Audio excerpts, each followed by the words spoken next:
मुर्गा अंडा आया कि मुर्गी? अभी हाल ही में जो आतंकी हमला हुआ उसमें हमारे 5 जवान शहीद हुए, क्या कहना चाहेंगे उसके बारे में? कहीं मैं श्रद्धांजलि पेश करता हूं पहले दिल की गहराइयों से, नंबर 1। नंबर 2, मैंने आपको कहा कि भाजपा को परेशानी ये नहीं रखनी चाहिए कि गुज्जर वोट देगा कि पहाड़ी वोट देगा। शायद वो उसी चक्कर में लगे रहे और कहीं चूक हो गई, वरना राजौरी और पुंछ में सबसे पहले उग्रवाद खत्म हुआ था।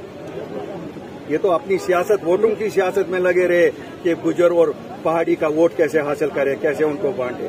दुश्मन कहीं न कहीं से अंदर घुस आया और ये इनकी चूक का नतीजा है। इसके लिए अगर कोई जिम्मेवार है, सीधा भाजपा जिम्मेवार है। बिलावल भुट्टो के बारे में बात करिए। बिलावल भुट्टो ने मैं अपने मुल्क के बारे में बात करता हूँ। मेरे लिए वो मुल्क एग्जिस्ट नहीं करता। हाँ, बताइए साहब।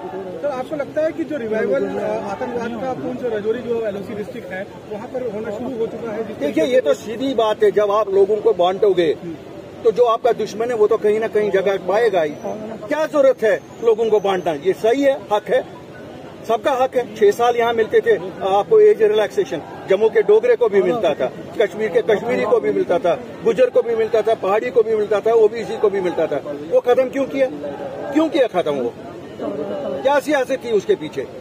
और फिर आज कहते हो कि हम गुजरों और पहाड़ियों को भी हक दे देंगे। क्या बाकियों का कोई हक नहीं है? सबको हक दे दो। कौन सी सियासत खेलते हो? यहाँ हमने 74 साल यही सियासत देखी है। कांग्रेस ने भी यही खेली, नेशनल कॉन्फ्रेंस ने भी यही खेली और पीडीपी ने भी यही खेली। भाजपा की वही उसी रास्ते पे चल रही है भाजपा भी। और उन्होंने शायद उनका अक्षर नहीं देखा, इनका अक्षर उनसे बुरा हो जाएगा। सर, सियासी सरगर्मियां तो जारी है, लेकिन असेंबली इंतखाबात की बात नहीं की जा रही। मेरे भाई वो कैसे असेंबली इंतखाबात करेंगे? देखो, भाजपा की बेस तो असल जम्मू थी। जम्मू वालों ने तो उनको इस तरह कहते हैं ना, वो रूही को जिस तरह देखते हैं ना, इस तरह देखा। यहाँ तो मुझे शर्म आती है कि भाजपा ने कितना जुल्म किया है जम्मू पे। लेकिन भारतीय जनता पार्टी कहती है हम बिल्कुल तैयार हैं। कहने को कौन नहीं कहता है? अगर मेरी हुकूमत सेंटर में होती तो आपको लगता है मुझे 24 घंटे लगता है? फिर तो ये नालायक हैं। अगर ये नालायकों को अपनी पार्टी नहीं मानती है तो फिर ये क्या करते हैं? ये इलेक्शन कमीशन कवर होता है। ये सुने, यहाँ सिक्योरिटी के लिहाज से सेंट्रल गवर्नमेंट पे डिपेंडेंट है इलेक्शन कमीशन, हम सब जानते हैं। कहने को तो सब कुछ कहेंगे ये, कहने को। यहाँ आप देख नहीं रहे हमारे बच्चे कैसे बैठे हैं? जम्मू के बच्चे हैं। क्या ये चाहते हैं ये भी बंदूक उठाएं? इलेक्शन के हवाले से अगर बात करेंगे, क्या कैसे आप अपना मौक़िफ़ रखते हैं उस हवाले से? हम तो सीधा कहते हैं, आप तो देख ही रहे हैं। हम तो कहते हैं इलेक्शन कल सुबह करो। आपको नहीं लगता है? हम कौन है? हम तो 3 साल हुए हैं अभी। अगर इतने लोग आ रहे हैं, कहीं तो हमने लोगों के दिलों में जगह बनाई है। आप देखते हैं कश्मीर में हमने शुरू किया, आपको पता क्या क्या इल्जाम थे? आपको याद होगा, कभी बी टीम कहते थे, कभी कहते थे दिल्ली के एजेंट। हम तो नहीं डरे। सच बोलने वाला किसी से नहीं डरता है।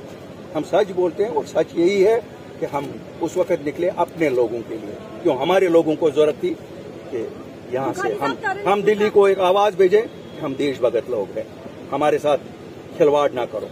अल्लाह के फजल से अपनी पार्टी निकली, नौकरियां बचाई। मैं तो भाजपा के लीडरों को कहता हूं, तुम तो सेंट्रल गवर्नमेंट में थे, तुम लोगों ने क्यों क्लास 4 नौकरियां रखी थी यहाँ के लिए? तुम लोगों ने क्यों नहीं जमीनों का तहफ़्फ़ुज़ किया था? इसके लिए क्यों अल्ताफ बुखारी और अपनी पार्टी की जरूरत पड़ी? इसी तरह स्टेटहुड भी अगर लाएगा, अल्ताफ बुखारी और अपनी पार्टी लाएगा। क्यों इन लोगों को? इनको तो कोई डॉक्टर फारूक अब्दुल्ला का कहना है कि जब तक पाकिस्तान से बातचीत नहीं होगी तब तक आतंकवाद खत्म नहीं होगा। क्या आपको भी लगता है? इन्होंने 74 साल से यही भाषा सुनाई हमें। हमारा मानना है कि हमारा मुल्क इतनी मजबूत पोजीशन में है और जम्मू कश्मीर के लोग इतने देशभक्त हैं कि अपना मुल्क अपने लोगों से बात करें। हमें और किसी है आपको और कुछ बुजुर्गी का भी थोड़ा सा ख्याल रखना चाहिए। वो कुछ भी कहीं पर भी बोल जाते हैं, सीनियर लीडर। क्या करें? एक एयरलाइन बैठ गया है, 12 फ्लाइट कैंसिल हो गई हैं। कल मुझे किसी ने कहा जम्मू से श्रीनगर 25,000 टिकट थी। बराए करम ये रास्ता ठीक करो। हम लोग तो 4 घंटे में पहुंचते, आप तो कहते हैं हम बहुत। लेकिन सर, आपको लगता है कि जिस तरीके से टूरिस्ट का नंबर बढ़ता जा रहा है, जम्मू में एयरपोर्ट जो है वो छोटा पड़ रहा है, और एक आपकी सरकार के रहते हुए जब आप वजीर भी थे तब भी एक प्रपोजल आया था कि एक नया एयरपोर्ट इंशाल्लाह बनेगा, जरूर बनेगा।